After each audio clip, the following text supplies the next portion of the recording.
I'm Drew Stevenson, and this is a video for my Law and Economics seminar class about the hand formula. Hopefully you've encountered this in your first year torts class, the burden and the loss and the probability of that loss. Some torts professors only mention it in passing.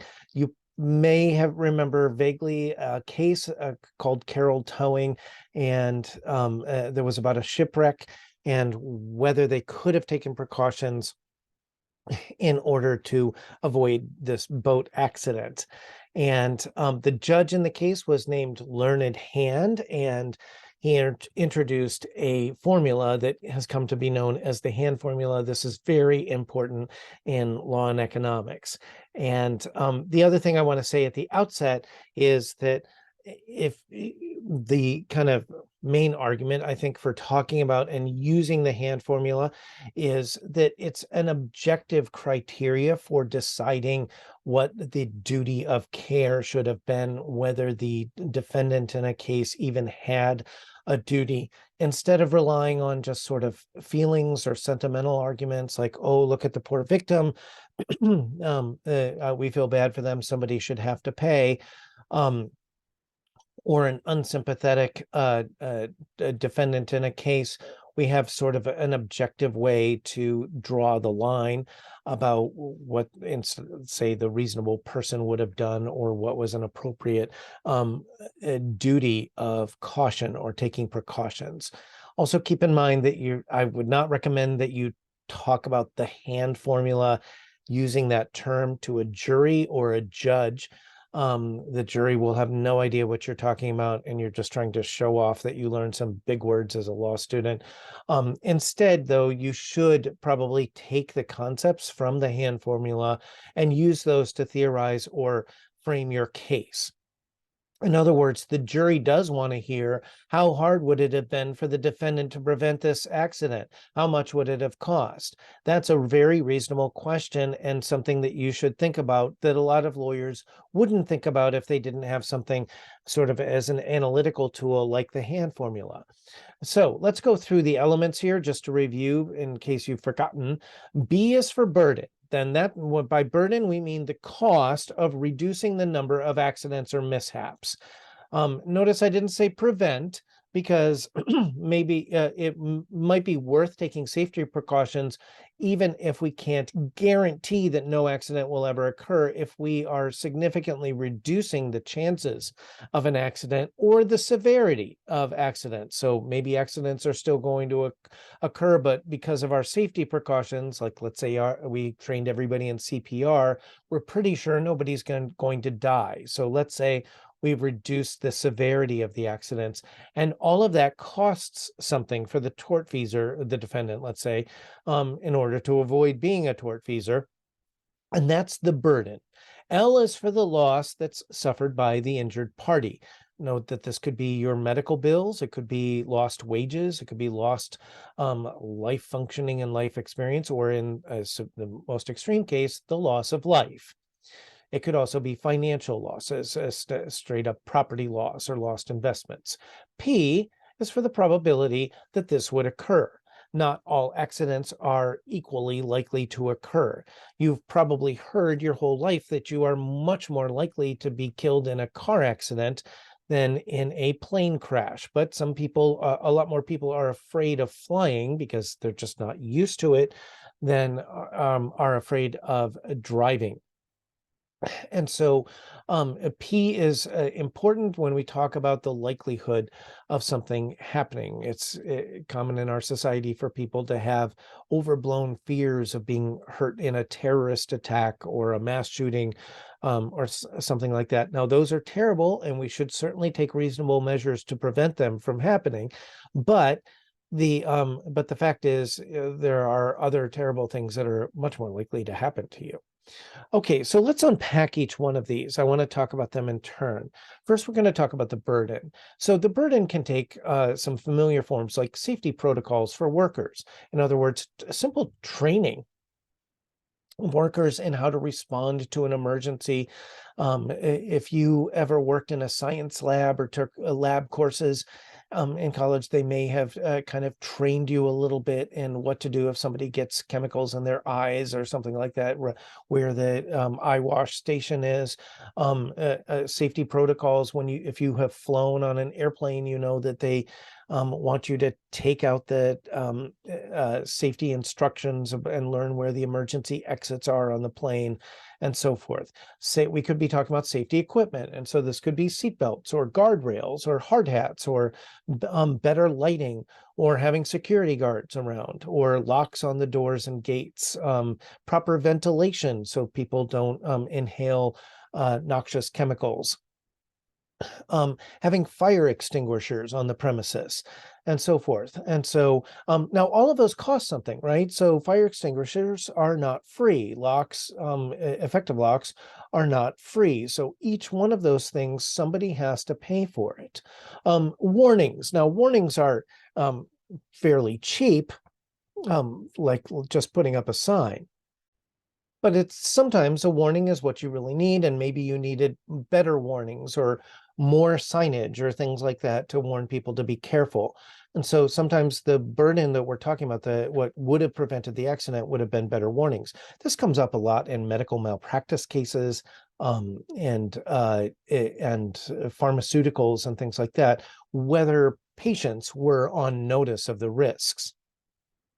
The burden could also be simply using or producing safer products, right? Using different ingredients that are not as explosive, adjusting if you're selling pharmaceuticals to make the pills a lower dosage so that it's people are less likely to overdose if they take one too many pill. Adding some safety features like guns with a lock or smart guns that only the owner can operate because it has a thumbprint reader or something like that. So sometimes the burden is saying you should have just explored alternatives for your production or for your activities. Now let's talk about probability next. And here we're talking about how likely or probable was the accident without precautions. I have kind of an entertaining old photograph here of a train that appears to have crashed out of the second story of a building. Now, I can sort of imagine how this may have happened, but it's not something you see every day. In fact, this is a type of accident you could probably go your whole life without witnessing. So that's a low frequency accident right there in that picture. And then there's other accidents that we've all witnessed. So a lot of us have actually seen people fall down a flight of stairs, or you've witnessed a car accident or watched a building burn down in your neighborhood. And so, but that's not the only question we're asking. We also are talking about what if the plaintiff is saying we should have taken additional safety precautions, how much less likely would it have been with the proposed precautions? Maybe they wouldn't have made any difference, right? So having everybody who works at this facility where the train was wear a hard hat probably wouldn't have made any difference for that train crashing through the side of that building. On the other hand, having the train go at a safer speed or having emergency brakes might have helped. So keep in mind that not all precautions affect P, the probability that an accident will occur, and that really matters. So how does this operate in practice? We're going to multiply the probability by the victim's loss. And the technical economic term for this is discounting. And some of your research for doing your papers for my seminar, you're going to see writers talking about discounting, where we're basically multiplying or discounting for the probability. So let's say you have a $100,000 injury, right? So a standard, we're talking about totaling a $100,000 vehicle, or somebody having the type of injury that results in hospital stays that generate typically around $100,000 in medical expenses. And let's say there's a 50% chance that that's going to happen with what you're doing. Well, we're going to discount that and say that whole side of the hand formula, the LP side, is 50,000. So this isn't a $100,000 loss when we're thinking about it ahead of time. I know after the fact is somebody has to pay 100,000, but there was only a 50% chance it was going to occur. So it was worth $50,000, let's say, or $50,000 and one to prevent that accident. Of course, most accidents are less frequent than half and half, right? So if you're doing something where half the times you do it, somebody gets hurt, that's pretty dangerous, right? Russian roulette is safer than that. So we're even a 1% chance is more common for accidents. So let's say that there's a 1% chance, 1 in 100 chance of of having a $100,000 injury result to an innocent bystander. So in the hand formula, the way we're going to calculate that is we're going to multiply it and say, so this ex ante, from the standpoint of prevention beforehand and foreseeability, we're going to call this $1,000 worth of risk. And in other words, it's worth taking $1,000 of precautions to prevent it.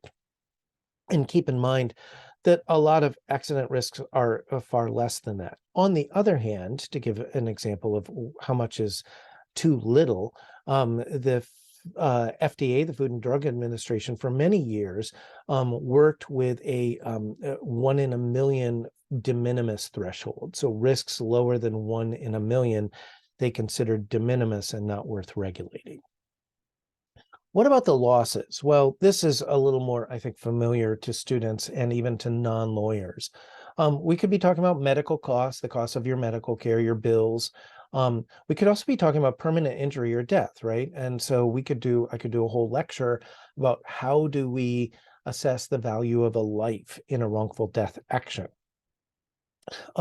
How do we estimate the value of losing a limb, like one arm or one leg? Remember that losses are not only bodily injuries, but also lost wages. So if you spend 6 months in the hospital recovering from an accident and you couldn't work during that time and you weren't being paid, that's 6 months of lost wages. For some people, they're going to have a permanent disability. Even if it's a minor disability, it could be something that really interferes with them doing their job, so they have to change careers. And I'll give an example. If you're a professional athlete and you sustain an injury that really damages your knees or feet so that you can't run very well anymore or run very fast, it might be time to change careers, right? And you might make a lot less because you can't be a professional athlete anymore. There may be a lot of other nice jobs that you can do, but we need to talk about, or at least debate about, whether your lost wages should also include the reduction in salary that you're going to incur going forward because you can no longer do your lucrative career. Keep in mind that losses can be property damage, a wrecked car, a damaged house, the roof, let's say the roof was damaged, so damage to an expensive piece of equipment. Somebody dumps a cup of coffee on your laptop keyboard. So we could be talking about damage to property. And then the kind of the most abstract type of loss is usually lost investments, right? So the person wasn't injured bodily, they didn't sustain any physical damage to their property, but they lost their investment, or it could be lost revenue. So let's say it's a small business owner and they depend, like a restaurant, they depend on a lot of walk-in customers off the street, and their entrance is under construction because doing repairs because of the vandalism that you did to it, or the negligent, whatever you did, the accident that you caused. And so they lose a lot of their walk-in customers. So that's a drop off in sales. Could also be lost interest. So if we're talking about $1,000 and somebody takes a couple years to pay you back, you didn't lose that much in interest. But if somebody owed you $10 million and they didn't pay you for a full year or 5 years after they were supposed to, you could have earned a lot of interest on that $10 million in that time. And so this is very abstract idea of loss, is kind of the missed opportunity to earn interest if somebody had paid you a large sum of money when they were supposed to. Now, remember, there's some implications to this. If the cost for the defendant to prevent or reduce the harm exceeds the loss multiplied by the probability, there's no duty of care. In other words, the defendant wins. So we're not, remember, the hand formula means that sometimes if the burden is greater than LP, then there was no duty of care, or if you prefer, a reasonable person would not have taken those precautions. Also keep in mind that some accidents are just extremely rare, right? Like once in a lifetime. I think some of us, I live near Houston, and people talk about being in the 500-year floodplain. Well, that sounds pretty rare, right? That every 500 years you can have a flood, but don't make the mistake of thinking that if it's only been 100 years since the last flood, that you have 400 years to go. But extremely rare accidents means it's less likely that there's going to be any duty to prevent it unless we're talking about a catastrophic loss, like a nuclear power plant melting down, which is going to cause unbelievable amounts of damage, right? And so on the other hand, you could have frequent accidents that, but are very minor loss, right? And so those also will probably pose no duty.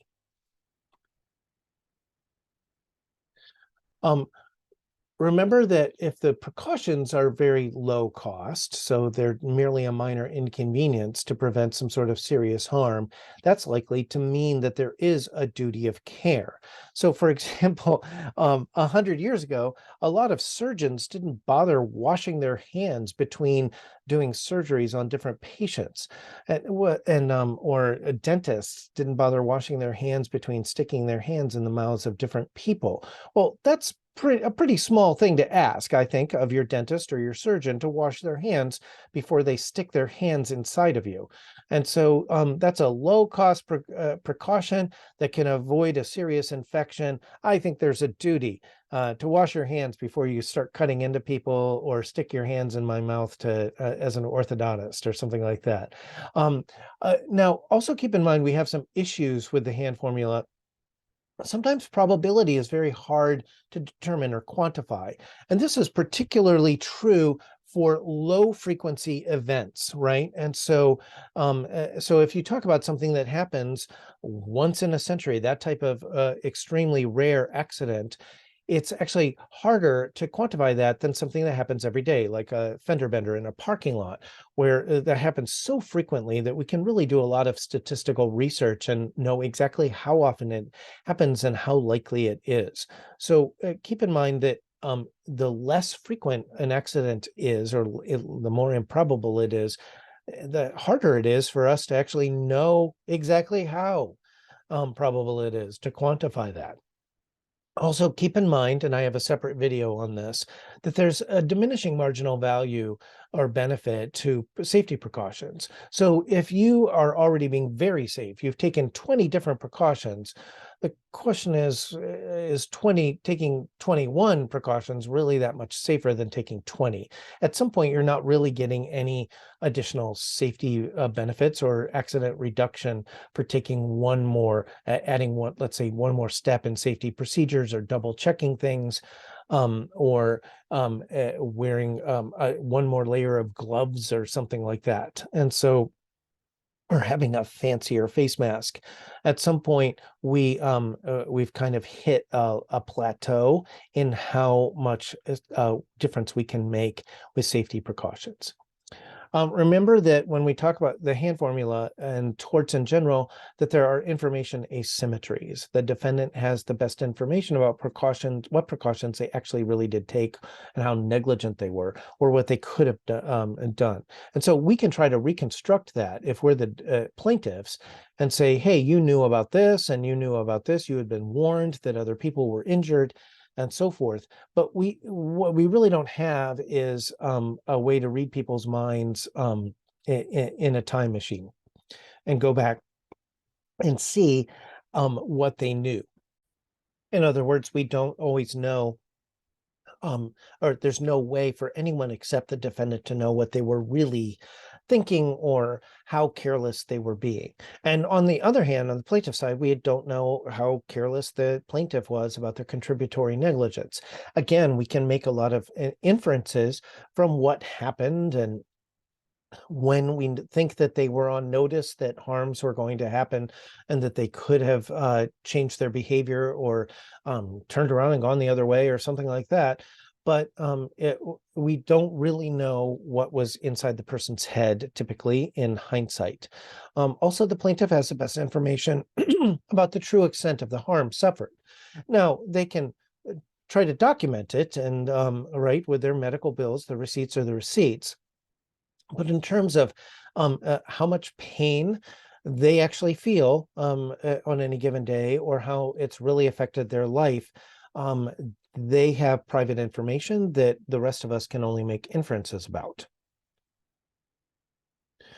Um, Also, keep in mind that there are always evidentiary issues with the hand formula. So it's not enough just to show that maybe there were some safety precautions the defendant could have taken. A plaintiff also has to show that those proposed safety precautions, additional safety precautions, would have further reduced the risk or probability, or at least the severity or amount of harm.